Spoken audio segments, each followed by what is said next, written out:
welcome. My name is Neil Thrussell. I am from the wilds of the cold and wild country of Calgary, of the city of Calgary, located in Canada. I am a life coach. I am a 3 times international best-selling author, and I just declared this week that I am going to run in my 3rd marathon, and I am going to complete my 3rd marathon in October. And I'd love to welcome my lovely, talented, and exceptionally gifted co-host, Sarah Wade. Oh, this way. Well, hello. Lovely to see you. Welcome to Uplift Conversations with Technology. My name is Sarah Wade. I'm also a mother and a big fan of doing things different. I do that by incorporating art therapy. Really enjoy what I do, helping women flourish. And today, joining us, we have all the way from Northern Australia, Paula Day, who is an international relationship expert. And Paula, I'd love to know why you are. Thank you, Sarah. Thank you, Neil. I'm excited to be here and talk about all sorts of things around dating, relationships, and coaching. And obviously, I love the positive spin that you both put on things and life. Absolutely. Thank you for being here and embracing this beautiful time that we have together. So thank you for joining us.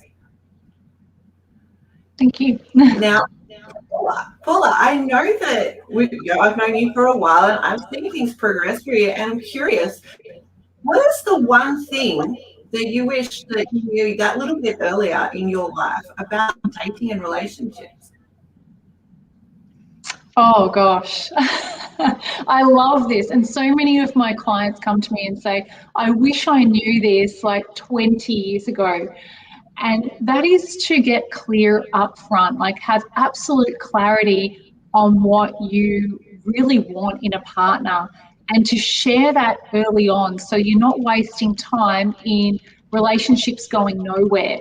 So you're getting really, really clear. And I'm talking about when you might think that you've got clarity, but you meet someone, you think, you know what, we're both heading towards marriage, we want a committed relationship, we both want kids, and we're not digging that level deeper where you get 3 months down the track, or you get 4 months down the track, or a year or 2 years, and you think, hang on a minute, we're not married yet, or we haven't had kids yet, because what he was thinking was, yeah, I'll get married in a few years' time and kids will come 7 years later, and she's thinking, I want to get married this year and I want to have kids within 3 months of that. Huge difference, and that communication sounds like is a big key part to the relationship flourishing, would you say? Absolutely. These small miscommunications early on can lead to huge arguments, disagreements, and a lot of dissatisfaction in the relationship. And so being clear up front, understanding what you're ultimately wanting, what your relationship vision is, and being able to communicate that early on will save you so much time in relationships with the wrong person. Makes sense. Thank you for sharing. So what are some of the questions that we should be asking each other? I love that. We should be asking each other, what we should be sharing our vision. Even on the very first date I had with my now partner, Johnny, I shared my vision. I work with another dating relationship coach who also did the same thing on his very first date with his now partner. And it saves so much time. So sharing a bit about what you want in a relationship. What does that look like for you? A bit more about you. Like, do you like to travel? And what does travel mean to you? Does it mean, the camping trip, the annual camping trip that you do with, family, friends, or does it mean traveling around the world? So sharing those things early on. Yeah, I remember going on hoping to plan a holiday with my partner, and I love nature, as you guys know. I love camping, and we had completely different ideas about what we should do on our holiday. And I was thinking, yeah, let's camp, let's go completely basic, get back to nature, and really grounded. And he was like, 5-star hotels, this, that, and the other. And I was like, well, it actually isn't what I wanted, and it did lead to some not nice conversations. How would you suggest that you handle something like that if you're experiencing that at home? Yeah, absolutely. So when you get to those points where the ideal situation is that you don't get to those points before you've had those discussions. Like you don't get into a committed relationship with someone until you really have ironed out these things so that you know that you're both heading on that same path. However, if you are finding yourself in that situation now, you are going to have to talk about it, and it may have to be a bit of compromise to keep the relationship going if that's the case. So when should money be talked about? I know it's for not the first date question, No, potentially, but when, and would be an ideal time. absolutely. I think you have to be really clear on what money means to you, whether you want a partner who is someone you can support or someone you want to be supported by, or you both want to be equally financially okay. What does that mean to you? So one, having clarity on what finances mean to you in the relationship, and then sharing that early on, like sharing that within the first 3 months, that okay, I want to do this with my finances, or I would like to go down the path of keeping it separate, and we come together for these things, whatever it may be, so that you're so clear on what that financial joint or not joint means to you, and also what's important to you. I know a lot of women will say to me they want someone who's financially okay because they don't want someone to come and be supported by them. And a lot of men are like, I really want to support my woman. Like, I want to be able to look after her. So looking at, their financial needs as well. Like if you're wanting to support someone and she's got a very expensive taste, can you handle that? Do you want that? Yeah, that's a huge thing. Yeah. And I'm curious, Paula, at what point would you introduce a prenup in that conversation? That is something that, you could choose to introduce when you're going down that committed path. I'd say when you're going down that committed path, you're both heading the same direction, going into a committed relationship. And if that's something that's important to you, then they should respect that is important to you, and you can pop that in place. Yeah. So you wouldn't put it out there on the first day. Hey, are you not on on the dotted line? I wouldn't put it out on the first date, but certainly it was a conversation that I had with my partner quite early on, that I didn't want to be losing all of my money at all. And so we put an agreement in place. I've been married for 36 years just almost 36 years to the same wonderful woman, and I know communication at all times is so important, because at one point in time when we got married we were supposed to be dual income, no children, and then it became single income, me, and no children, and it was I had a hard time adapting, and still I have a hard time adapting to that role because it wasn't what I signed up for in my mind at that time. My values and that. As much as I love my wife, it's like, okay, it's still a subject. And so yeah, in a new relationship, I can't imagine the turmoil that it could and has caused people. Absolutely. I think that's, around having those conversations early on about what you really want for your future. Like, what does that look like to you?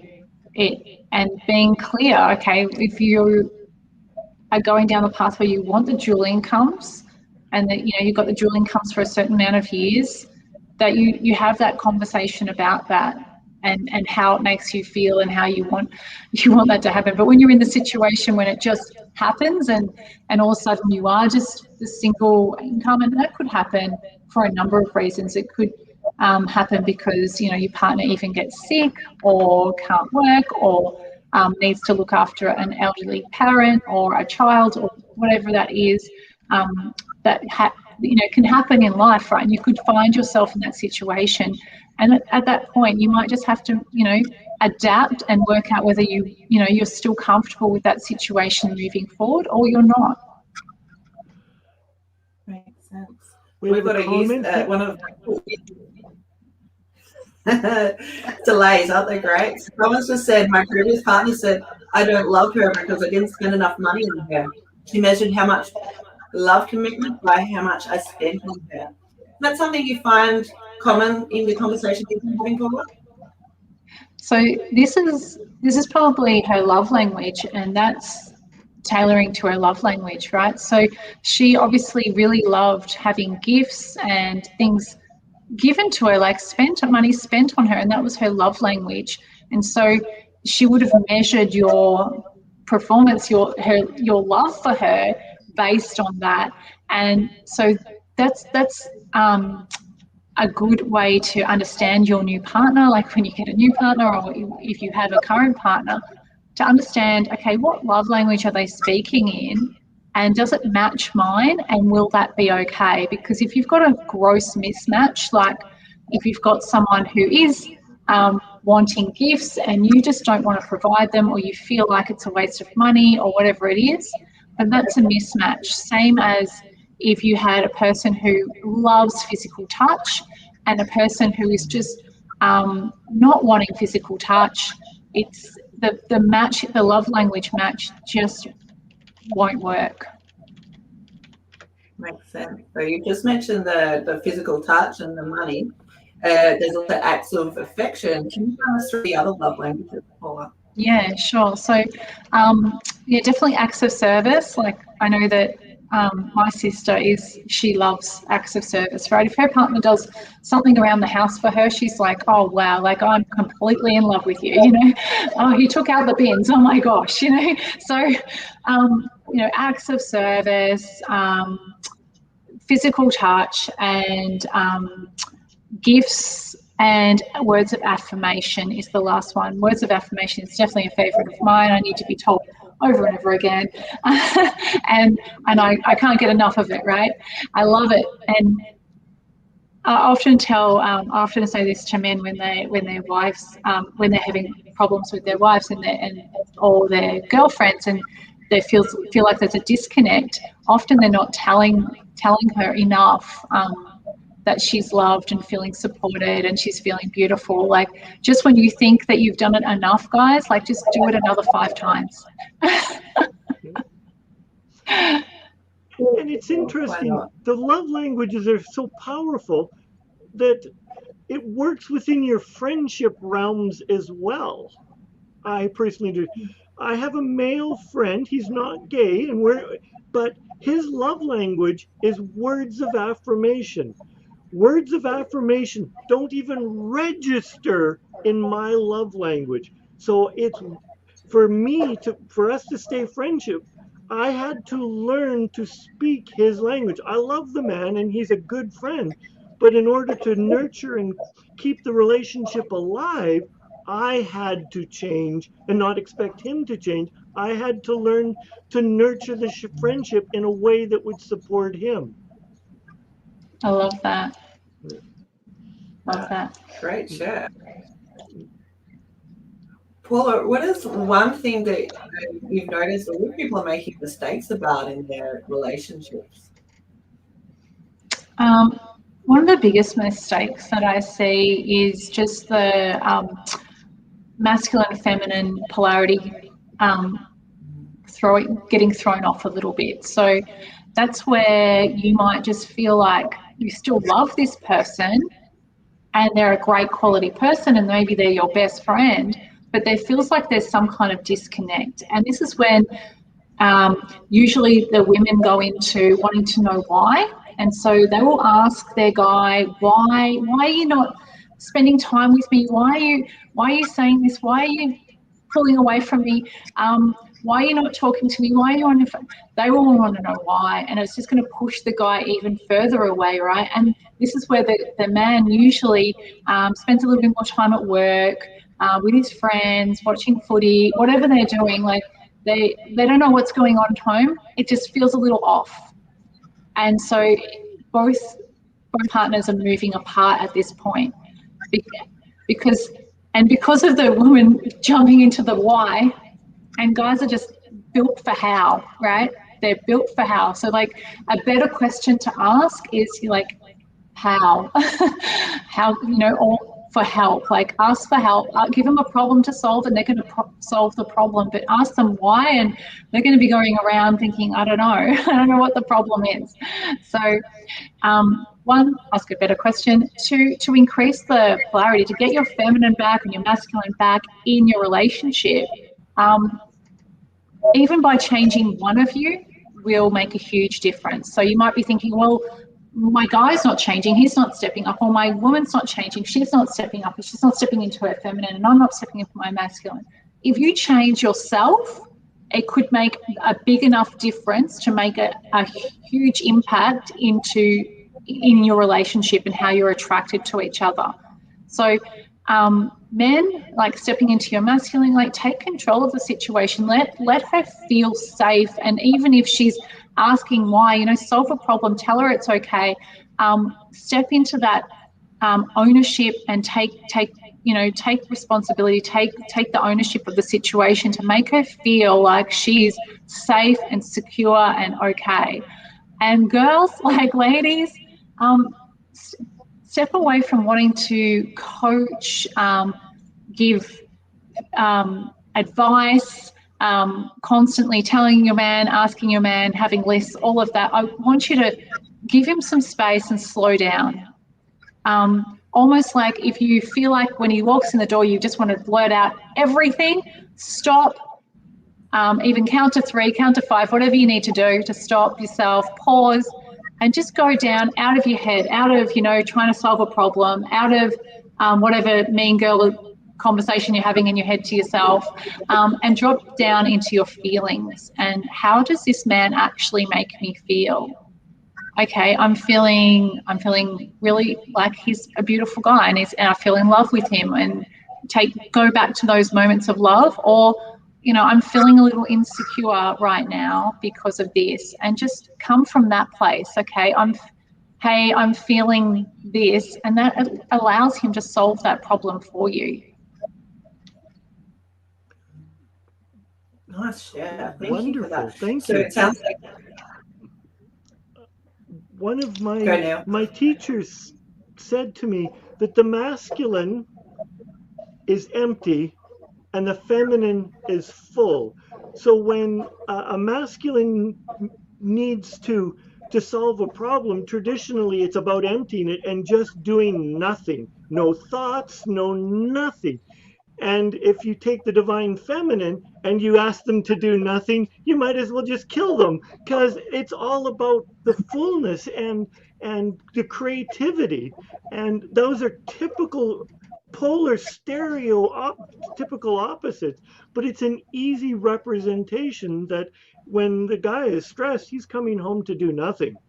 And yet when the divine feminine wants answers and is looking to solve the problem, she wants fullness. I love that. I love that analogy. It's really clear. And when you get that, I like another one to put that to add to that, sorry, is like, when you're going to bed, at night, the guy's, he might have one thought and he goes to sleep. And a woman, like she's gonna have like 10, 14 thoughts going through her head of all the things that she's done or needs to do or can't remember or forgot or whatever you needed to do before she even puts her head down on that pillow. Like you've got a lot going on. So just being aware of that, but being aware that when we step into our feminine more, ladies, and men, when we step into our masculine more in our relationships, We're going to create this beautiful sexual chemistry between you both, and it's just going to feel like you are magnetized. And a lot of my clients will say, Paul, I didn't believe you when you said this magnetized thing, and then he said it. He said he feels like I just want to be near you. I want to be around you. It's kind of like you're different to other girls. I feel like I'm magnetized by you. And that's what it will feel like. Beautiful. Yes. One thing that I noticed with friends and people that I've worked with is, as you come through that door, whoever's been working, you know, they actually need a bit of time to process before, you know, here's the child, I need to do A. And one thing that I learned about a year ago was the people who like riding to and from work, they have that time to process their day before they get home, you know. And suggesting maybe just take 10 minutes to yourself before you walk in the door, so that if you are thrust the child, if you are thrust all these issues, that you've had that moment of yourself. What else would you recommend in this sort of situation? I really love that. Yeah, just taking a moment for yourself and just, yeah, both being respectful of that, like that sometimes we just need our space. Definitely in my relationship, if I look at in the past relationships where I haven't done so well, you know, I would have been straight on my partner when he got in the door, like, okay, all right, let's do this, and this. Now I don't. I sit in my office. I just allow him to come in, allow him some space. He might take a shower. He might do a couple of things, and then he'll come and see me when he's ready, like when he's relaxed. It's not about ignoring the person at that point, is it? It's about something else. Yeah. So, Paula, in this relationship that you've been blossoming over the last year or so now, what's one of your favourite moments in this time together? I think it was, gosh, there's so many amazing moments with this relationship. And I think it was just that sharing my vision early on and just being completely open and honest and in that feeling of love, and us both saying yes to a holiday together and spending some time together, because we both have kids, and we went away for about 4 or 5 weeks, and we traveled together without our kids. And that was just like a beautiful start to this relationship, where we just had some time to ourselves without the pressure of children, and all of that. So, and families and pressure. It was just beautiful to have that time together. And if people who are watching at home would love to do that, but don't have that 4 or 5 weeks, what would you suggest that they did? Absolutely. Right now, you can't travel anywhere, right? Well, I am actually, hopefully the borders don't close in the next few days. I am actually traveling interstate. I'm excited about that this week. Very excited about that. But yeah, so if you can take some time, and you know what, we often think that we can't. We often think, oh, you know what, I can't. I'd feel really guilty if I left my kids behind. And this is the situation. I mean, Johnny, he was a single dad, you know, 100% custody of his children, and mother wasn't involved at all. His parents were actually on a holiday overseas at the time when I shared with him that I was definitely going to New York. Like I was going for the marathon. I was going to help out with the marathon and the charity my friend was running. And I said to my parents, can you help me look after my kids? It wasn't comfortable to say, could you help me look after my kids for that long? It definitely wasn't, because it was a huge chunk of the school term. I have 3 kids. My eldest has a couple of disabilities. It's not an easy ride. And so I knew that was a big ask, and they just said, look, you know, it's a great opportunity, you should go. Johnny didn't even ask for permission. He actually just booked the tickets with me and then asked later. He's like, I have got 3 brothers and a heap of cousins, and someone is going to take those kids for me because I'm going to get away with you. It's going to be fine.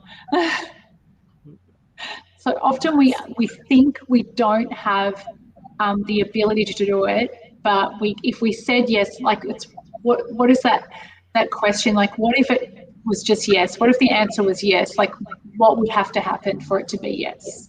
So taking some time together, and if you can't do that, like even just having some time in your house or his house together or somewhere close by if it's COVID restricted, without the children, without the distractions.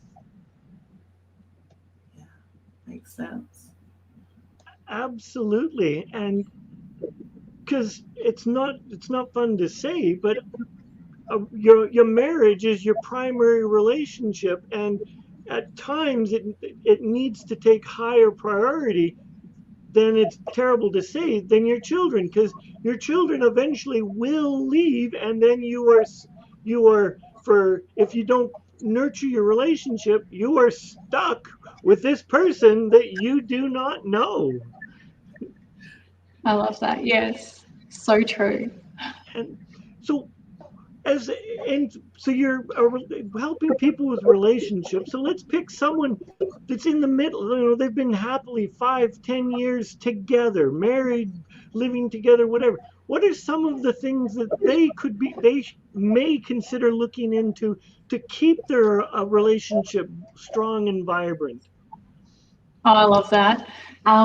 Things to keep it strong and vibrant, like sit in that feeling of love. Like what was it like at the beginning? Like sit in that feeling. Like think back to the beginning of the relationship where you felt that beautiful love and excitement for each other, and sit in that feeling. Like allow that feeling to come over your body and just sit in that feeling. So allow that to happen, and then act from that feeling. So men, guys, if you don't date your wife, someone else is going to take her out. Someone else is going to date her. So date your wives, like date your girlfriends, right? Take them out, surprise them, plan it. Don't allow her to do any of the planning or anything like that. Take control, be masculine, get into that and get out there and like it could be something really simple. If it's COVID restrictions, it could be something like, Johnny planned a date indoors for me. All the kids knew about it and they were hiding up the other end of the house. Like they were on their devices, they were happy, right? But he planned this beautiful dinner to be delivered and, we watched a movie together. So you can do some beautiful things for each other. And ladies, make it fun and happy. Like if you're, in the kitchen and you're cooking dinner, like I would still grab him and kiss him or do something, right? Like still have some fun, put some music on, dance around, just make the relationship like it was, and make it fun and happy going forward. I love that. Um, Yeah. I think a lot of us I have heard noticed about, that you used the term take control. And men, that's not from a place of toxicity and command and conquer.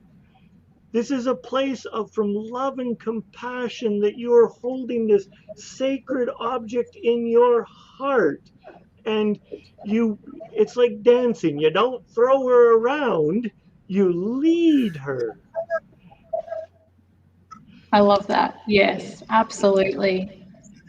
And um, and because men, it's not nice to say, women have been in the personal development realm, in my experience, far longer than men have. We've only got into it because there was money involved and we could be better versions of ourselves because of money. And we're playing catch up.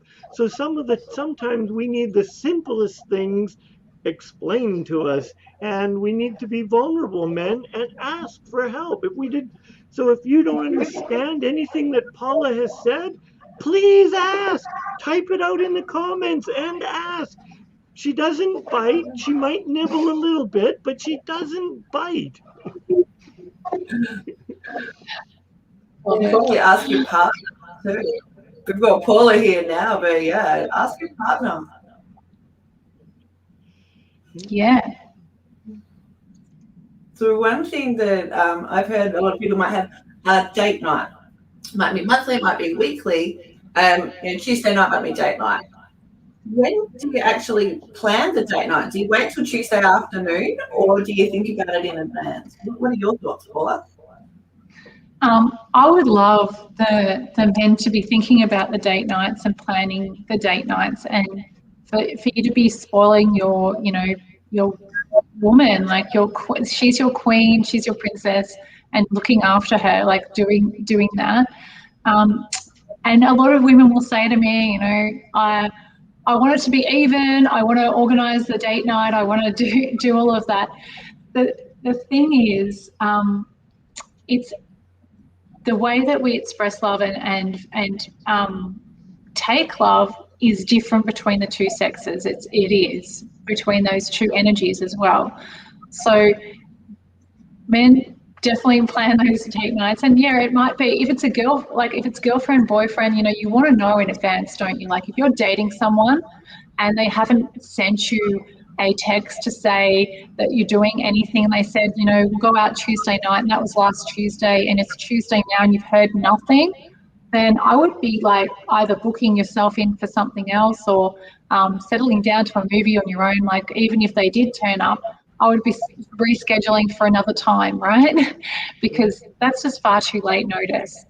But it doesn't really matter if you're in a relationship, whether you're planning that on the day or, just deciding on the night to go, you know what, you really love Chinese, let's just go up to the Chinese restaurant, that's great. As long as you're doing something together that it's just all about you two. Sounds like a lot of boundaries are in play there as well, Paul. Yeah, I think so. You don't want to have in the sense of if you're in a relationship and if you're a woman, you're planning all the date nights, you're not giving your man any way he can show you he's your hero. And he wants more than ever to be your hero, right?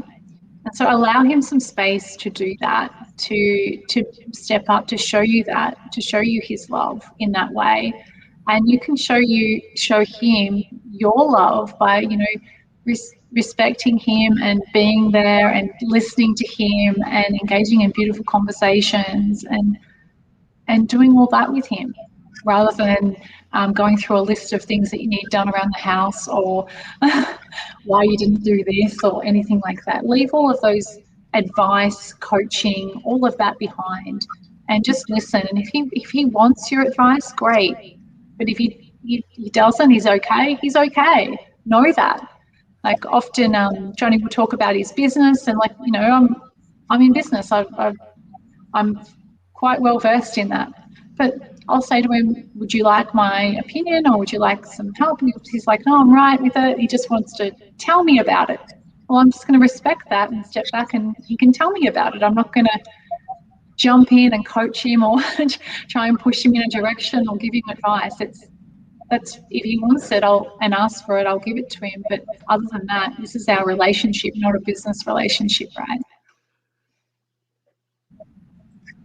Unsolicited advice to break the relationship. Yeah. So on that note, Paula, if you're like me, I'm a single mum. I know if you're a single mum, drop us a comment below. If you're a single dad, let us know. If you're a single parent, the whole house, I'm assuming you'd be very much in your masculine at this point. Now, what would you do in a new relationship to embrace your femininity? In my case, as I said, I'm a single mum. In Dad's case, that might be a different conversation. But Paula, what would you suggest to step out of that masculinity and into your femininity?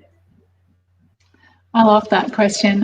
Yeah, absolutely. When you're a single mom, you are constantly in your masculine, and you might think that mothering is feminine, but it's actually a very masculine task of action taking, getting things done, and you are constantly on the go. Like whether it's earning money, your business, you're looking after your kids, running them around, like making sure their homework's done, their clothes are washed, their house is clean, like everything is on you when you're a single mom. And so it's so much pressure. So when you're walking out and you're going on a date, to leave all that behind, it's you know, you think, oh gosh, it can be quite overwhelming. And I know for me at the start it was true, and I really had to consciously think of a switch. Like I really had to switch it on and off. And I used to think, I used to walk down the street and, you know, I'd walk into a date and I'd be so flustered with everything because, you know, I'd been working, kids, everything like that. It would just be like, oh, I've got to this date, and I'd sit down and I'd be like very impatient. All right, he's definitely not my type. He can't handle me. And I'd be walking out. And I was just sitting in my masculine the entire time. So I had to consciously, okay, all right, I'm going to go to this date. I'm going to be in love. I'm going to be in that beautiful feeling of love. And I'm just going to allow myself to be in the feeling, be in the moment. And I would have to say to myself, like, seriously, to get rid of that to-do list, I would have to say to myself, okay, the sky's gorgeous tonight, or, you know, that tree is beautiful. And I just try and bring myself back into the moment. And it's not something that you're going to get straight away, right? Or you might. It may be easy, right? For me, it wasn't something that just clicked straight away. It was something that, you know, I had to work towards in staying in the now. I don't know if you've ever read that message, you know, that book, Being the Now, or whatever it is, from Elo Tolle. I think that's the book, The Power of Now. Power of Now. Power of Now. Eckhart Tolle. There you go. That book is, yeah, really difficult to read, but very critical for getting yourself into the now, and then allowing yourself just to sit into that, into your feelings, and sit into those feelings of love, and sit in the feelings rather than up in your head about the to-do lists and the things going on in your head. Makes sense. Another trap that I know that I personally fell into, we'll get into that question in just a moment, but thinking that I don't have enough time to go on dates. Now, I reached out to Paula about a year and a half ago, and she had this brilliant suggestion. You don't need to go out for a long term, like a meal, long term. Have a quick coffee, have a juice, do something really short, and just walk away from that. Go, well, that wasn't for me. I'm glad I didn't invest too much time in it. Or you could say, that was the best 5 minutes ever. Let's do coffee again soon. So thank you for that advice. If anyone has made that themselves, please let us know. Yeah, I love that. Now we can hear how to deal with a stubborn, controlling partner. Okay, so I suppose it depends, you know, if it's the male or the female, it could be different. And I would suggest that, one, if they're trying to control you, if it's an energy off, so like if your energy is off, like if you're the male and you're feeling like she's trying to control you, stepping more into your masculine and actually going, you know what, that's not okay. I'm not going to be controlled. This is how it's going to be. And if you're the woman and you feel like you're being controlled by the man and he's really stepping into that space, stepping into your feelings and letting him know from your feelings, expressing how that is making you feel, like that's making me feel like you are controlling me, and that doesn't make me feel very safe, and I don't feel like this is great for me. What do you think we can do about that? So trying to find a solution together, but especially when it's coming from the woman, I think you really need to drop down into your feminine, into your feelings, and come from that place. And from the guys, you need to step into that space of, okay, you know, I'm not going to be putting up with this. I won't have, you know, you controlling me. So I noticed you used a what question. At what point would you introduce a how question? We don't want to get toxic about this. Like, how would you feel if I did this? Probably, you know, it's all about your tone, body language as well. But at this point, how would you introduce a how question for? I would only introduce a how question on how do you think we could solve this? Like, how do you think we can move forward from this? To introduce the concept of a solution.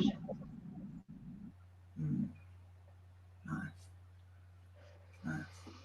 And if it came to We don't know this person's history, but we do know that domestic violence comes in all sorts of forms. It's not just physical abuse, it can be financial abuse, a range of other things as well. Paula, what would you suggest if someone thinks that it's starting to go down a route that they're not comfortable with? Would you, as a female, would you ask a question?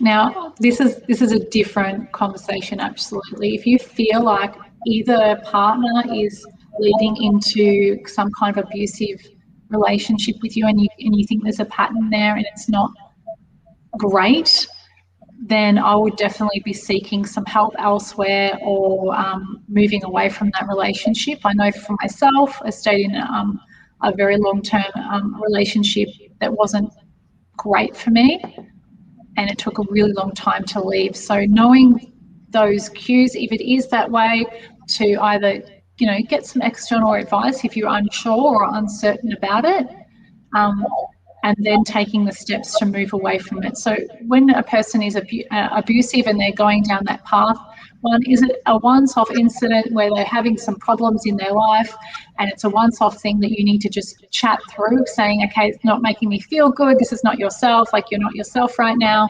how can we solve this, like, you know, something like that, what can we do, to it's happening all the time, I need to actually now think about an exit plan.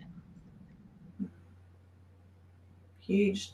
I think a lot of people experience this, both sexes experience this, and often it comes down to communication and that lack of communication at the beginning of the relationship. Would you say, Paula?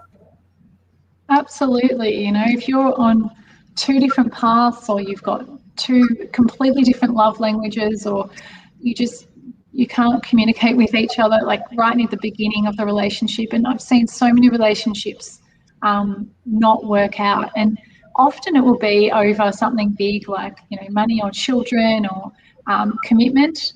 Commitment's a big one too. Like, you said you were going to marry me, you didn't get married. Or you said we were going to have kids, and they tried everything, they couldn't have kids, and everything to her meant like IVF and adoption and everything. And for him it meant, no, we're just going to go the natural way, and if that doesn't work, it's okay. So like those things, you know, can cause huge fights in relationships and cause a split. So just being, you know, that clarity up front in the communication before we even get into the committed relationship, knowing that, okay, this person is really on the same path as me. So how much do you think sex blinds us to open communication? Because in the honeymoon stage, in the passionate throes of the lovemaking, and sex is so good that we turn a blind eye. How much do you think it affects our ability to reason or rationalize, or do you think it does? Absolutely, it plays a huge role in it. When it comes down to it, we've just got a primal mind, right? And so we'll go back to that. And making sure the sex in the beginning is amazing is something that's really critical and important to think about too.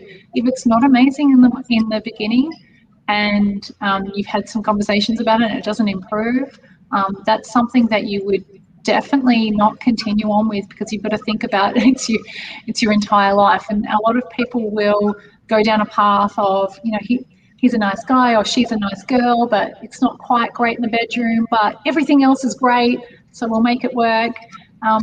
You want to make sure that it is fantastic in the bedroom. And yeah, absolutely, it will distract you. It will get in your way. And if it's not there, that's where, you know, you might find if you've got a massive disagreement and you've got lots of arguments happening in a relationship, this is where we find that people who wouldn't usually in their values cheat, they'll go elsewhere, because it's just such a primal thing that we absolutely need, right?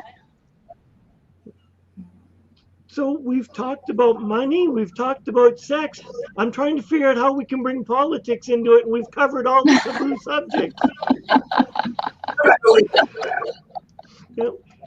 And that in itself needs to be talked out. In my opinion, politics needs to be discussed in the early stages of a relationship.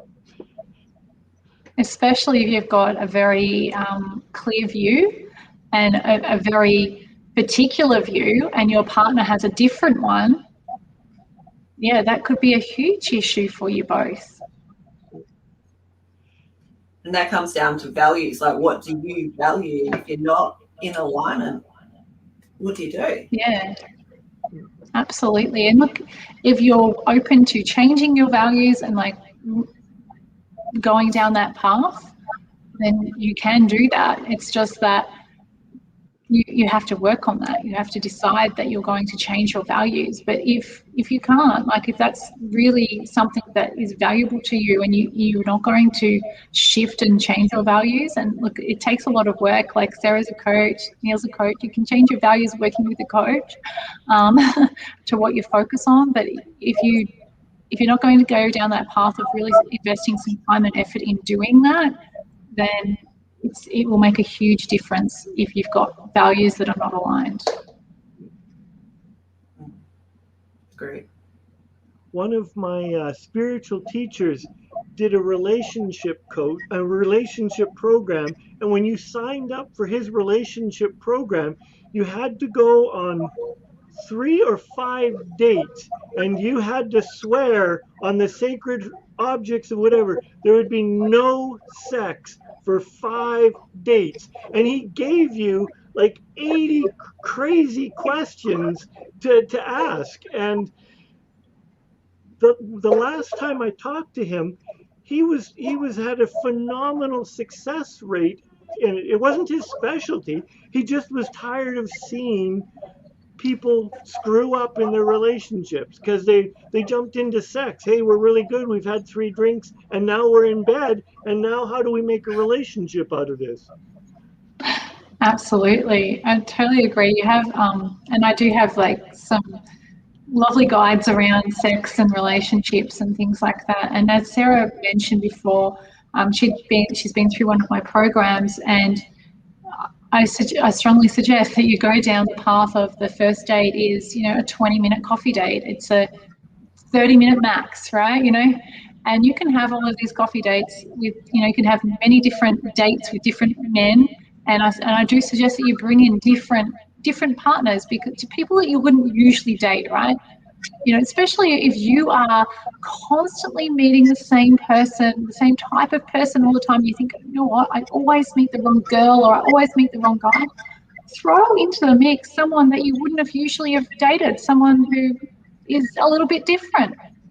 That's definitely how I met my partner. He was completely different to what I usually went for, and it ended up being this beautiful relationship together. I love that. That's a great tip. Yeah. So when you think about doing something different, in your relationship, are you looking at maybe past mistakes? So I've got a type. Maybe my type has a regular thing that I don't like or I don't value, I'm not in alignment with for whatever reason. Is this one of the reasons why you would look at a different type? And then how do you actually decide who to look for? Right. So yeah, looking for someone who's a little bit different to what you would usually go for. Maybe, they're dressed a little bit daggier than what you thought, or they've got a different kind of job that you used to go for. And the reason behind this is because if you're attracting the same person over and over and over again, you're doing something the same all the time, right? And so we want to break that. We want to be triggered in different ways. So these men are either going to trigger you in a different way, which you're going to learn and heal from, or women, right? Or women. Or you're going to get taught a beautiful lesson. You're going to go out with this beautiful lady and think, wow, I don't like everything about her, but I really love how she does this. And I know that in my future partner, I'm going to want a woman who does that, or I want a man who does that for me. And to really think about these things too, like a lot of people, at least in Australia, you might notice something different, but a lot of people I work with are in Australia, and we're pretty good at saying what we don't want. We're not so sure about maybe what we want. How do you make that leap forward between what you don't want and actually deciding this is actually what I want? I love this.